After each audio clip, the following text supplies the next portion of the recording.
Hello one and all, this is Hybrid Steel, coming to you today from Hybrid Steel Gaming to talk to you a little bit about Claire Extended Cut.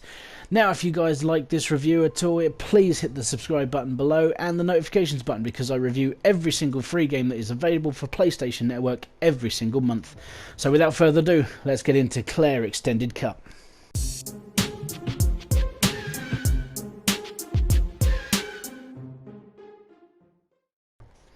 Now, Claire Extended Cut is a 8-bit pixel-style, side-scrolling, sort of mystery, dark, spooky game. That's pretty much how I can sum it up. Basically, its inspirations that you can feel it's sort of Silent Hill, Rule of Rose, and it's just sort of creepy in a way.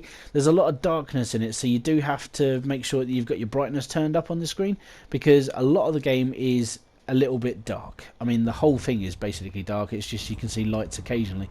It does have a sort of spooky feeling to it, like, you know, you're not 100% sure if going through the next door is going to be a good thing, but at the end of the day you have to explore, you have to pick everything up, so you have to go into these doors. Now the downside, there is no combat in this game, so if you see something coming towards you and it has the potential to kill you, you have to run. You have to basically get to a point where it can't find you and you are running for your life. Hopefully your dog companion, which you get in I'm going to show you in a little bit, actually helps you out. I'm not 100% sure because, got to be honest, I've been in quite a rush and I'm having to do a lot at the same time. So yeah, you're basically seeing the first bit of the gameplay and how it's all going to basically pan out for you. You basically play as Claire, who is visiting her mother in hospital. She awakens after having this nightmarish dream that you can see on the screen at the moment, and it's all about this sort of woman's the nightmares of her depression and all the other things that are going on inside her head, and you have to basically escape all of the darkness that surrounds Claire within her mind. Right, it is a 2D scenery, allows players to walk from left to right via like a corridor motion, so there's no sort of moving up and down, and any sort of pushing or platforming is very, very light. You don't really have to worry about amazingly amount of like platforming. It's more of a puzzle game. You'll be picking up lots and lots of different items, and you'll be doing sort of quests as you go on through the game. Now the side quests in this game are a massive factor into Claire's finishing of the game. Basically, you'll find out that right at the end of the game there is like multiple endings, and depending on your karma rating depends on how well the ending's going to pan out for you. So if you've got a high level karma, you're going to get a nice good ending. Congratulations to you. If you've got a bad karma rating, then it's not going to be so pleasant for you. The only way to make your karma any better is to do the side quests, and it'll be people that will be dotted around throughout the game asking you to go and collect certain items from the game. Now you basically have to go out, you have to find all the items, and then you have to take them back to this person, and you'll get instant karma. This means that you're one step closer to having that 100% karma-ridden ending where you will be basking in the great light of awesomeness. Now, in all about the scenery, because I only played it for a short time, I was actually quite sort of happy about the scenery and the way it's laid out. Because it's not supposed to be a happy-go-lucky game and supposed to add a bit more atmosphere to it, the darkness actually makes you sort of question, do you want to go left, right, or through this door and everything else? And if you just take a time to actually look at the scenery around you, you'll actually enjoy the game a bit more. It's a bit like getting involved into Silent Hill and seeing the fog roll through the town and everything.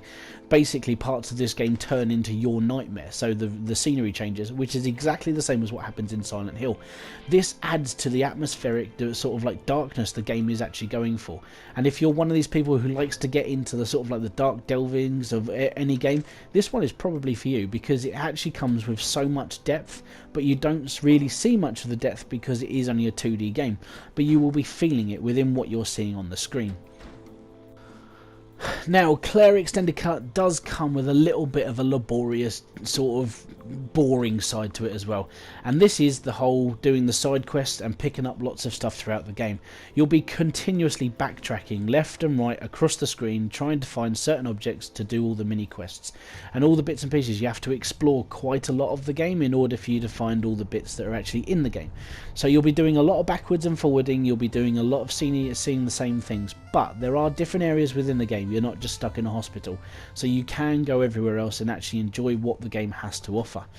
So I hope this actually hasn't put anyone off because of like the actual atmosphere of the game and its very simplistic sort of gaming style. But some of these games are a true test of time. If you play things like Simon the Sorcerer, I still enjoy that game even though it's sort of over 10, 15 years old now.